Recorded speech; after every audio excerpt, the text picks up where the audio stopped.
experiment. 5. Aim to determine the internal resistance of given primary cell using potentiometer.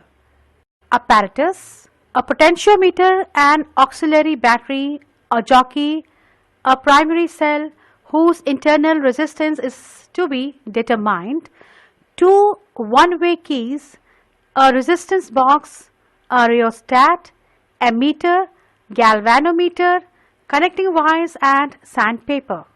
Theory: internal resistance of a cell is the resistance offered by the electrolyte of the cell to the flow of electric current through it.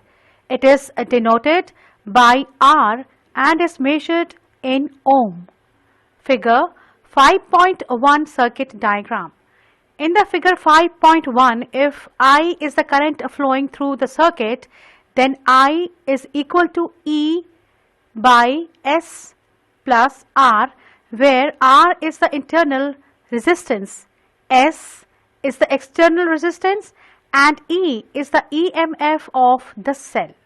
Or I S plus R equal to E, or IS plus IR equal to E1.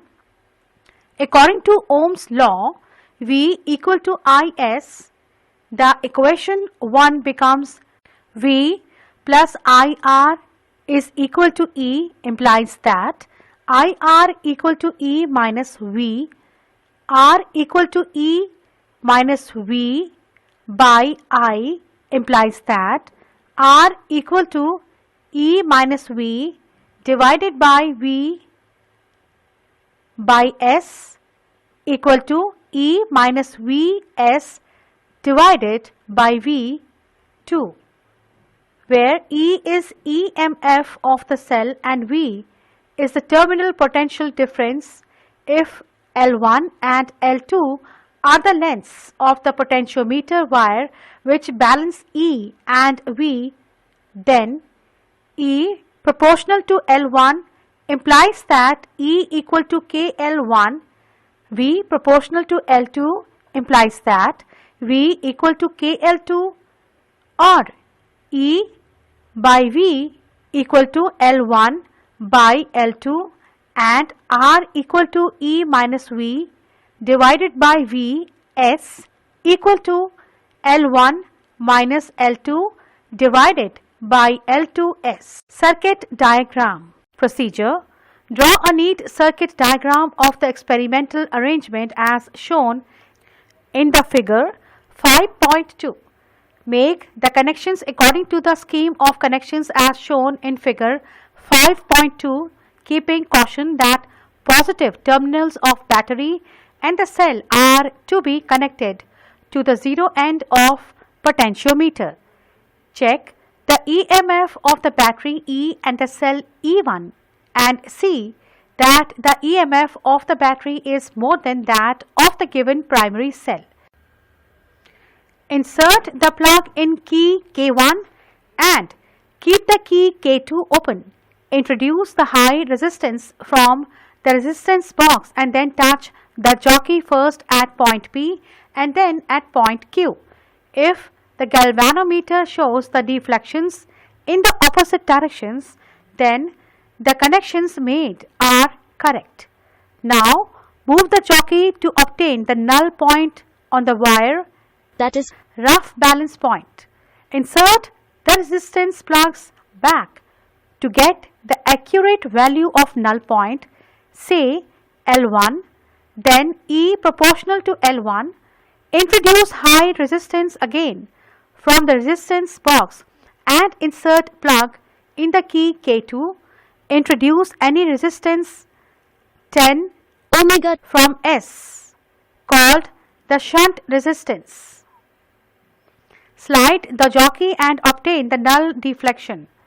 Insert resistance back in the resistance box and get the accurate value of the null deflection, say L2, then V proportional to L2.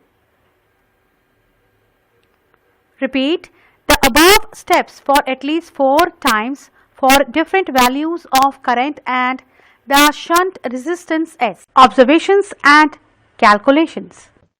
Record all the observations in the following table and calculate the values. Result: Precautions. all the connections should be neat, clean and tight. Do not keep the circuit on for a long time. Insert the keys only while doing the experiment. The positive terminals of the battery and the cell should be connected at the same point P, taken as 0. Keep watching that the ammeter reading is constant during each set of observations for balancing the EMF and terminal potential difference of the cell. Adjust it to be constant with rheostat if necessary. Find the rough null point by introducing a high resistance from the resistance box. The jockey should be moved over the potential wire gently. For taking final reading, all plugs should be put back in the resistance box. Positive terminals of E and E1 should be connected at the same point. Example, at 0 end of the potentiometer wire. Always measure length from P up to balance point. During the measurement of terminal potential difference V, first introduce some shunt resistance and then close the key K2. Other wire the cell will be short circuited. Sources of error: the screw of the instrument may be loose, the plugs may not be properly inserted, the potentiometer wire may not be having a uniform thickness.